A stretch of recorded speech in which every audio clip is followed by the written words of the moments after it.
জাতীয় নাগরিক কমিটি ও বৈষম্য বিরোধী ছাত্র আন্দোলনের উদ্যোগে নতুন দল আত্মপ্রকাশ করছে আগামী শুক্রবার।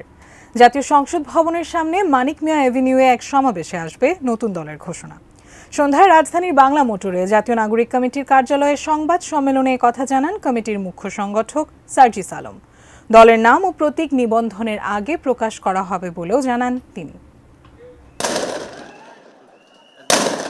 অসংখ্য মানুষের রক্ত আর ত্যাগের বিনিময়ে ৫ আগস্টের অভ্যুত্থান, আর তারপর নতুন এক বাংলাদেশ।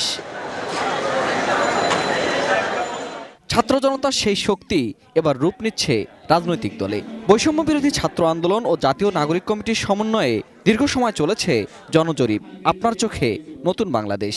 সোমবারের সংবাদ সম্মেলনে জরিপ থেকে আসা নানা পরামর্শ তুলে ধরা হয়। প্রথমেই মানুষ বলেছেন যে দেশকে দুর্নীতি মুক্ত করতে হবে, সুশাসন প্রতিষ্ঠার কথা বলেছেন, ক্ষমতার অপব্যবহার রোধ এবং জবাবদিহিতা নিশ্চিতকরণের কথা বলেছেন।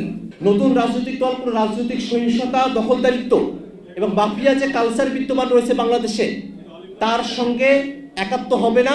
অ্যান্টিব্যাকটেরিয়াল অ্যাডিটিভ যুক্ত সেরা ওয়াটার ট্যাঙ্ক বিশুদ্ধ পানিতে ব্যাকটেরিয়া জন্মাতে দেয় না। জানানো হয় সমাজের সর্বস্তরের মানুষের কাছ থেকে আসা প্রস্তাবিত নাম আর প্রতীকগুলো। রাজনৈতিক দলের নাম হতে পারে জনতার দল, নতুন বাংলাদেশ পার্টি, বিপ্লবী দল, নাগরিক শক্তি, ছাত্র জনতা পার্টি, বাংলাদেশ বিপ্লবী পার্টি, রিপাবলিক পার্টি, জাতীয় শক্তি। আমরা এই নামগুলো পর্যালোচনা করছি। জাতীয় প্রতীক যেগুলো আছে সেই প্রতীকগুলোর কথা সব থেকে বেশি এসেছে। উদীয়মান সূর্য, কলম, বই, গাছ, মুষ্টিবদ্ধ হাতসহ আর অসংখ্য পরামর্শ এসেছে। জাতীয় নাগরিক কমিটির মুখ্য সংগঠক সার্জিস আলম জানান ২৮ ফেব্রুয়ারি বিকেলে মানিক মিয়া এভিনিউয়ে নতুন দল আত্মপ্রকাশ করবে। এই জাতীয় সংসদকে সামনে রেখে এই শপথটি করতে চাই, যেখানে জাতির আশা আকাঙ্ক্ষার প্রতিফলন হওয়ার কথা সেই জায়গাটিকে স্বৈরাচারের উৎপাদন ক্ষেত্র বানিয়ে রাখা হয়েছিল।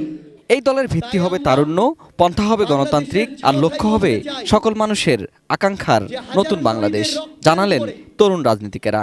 হাজারো রক্তাক্ত লাশের উপরে যে নতুন বাংলাদেশ এসেছে, এই নতুন বাংলাদেশে আমরা যে রাজনৈতিক দলটি করতে যাচ্ছি, এখানে ব্যক্তি স্বার্থ, গোষ্ঠী স্বার্থ, দলীয় স্বার্থের ঊর্ধ্বে বাংলাদেশের মানুষের স্বার্থ, বাংলাদেশের স্বার্থ প্রাধান্য পাবে।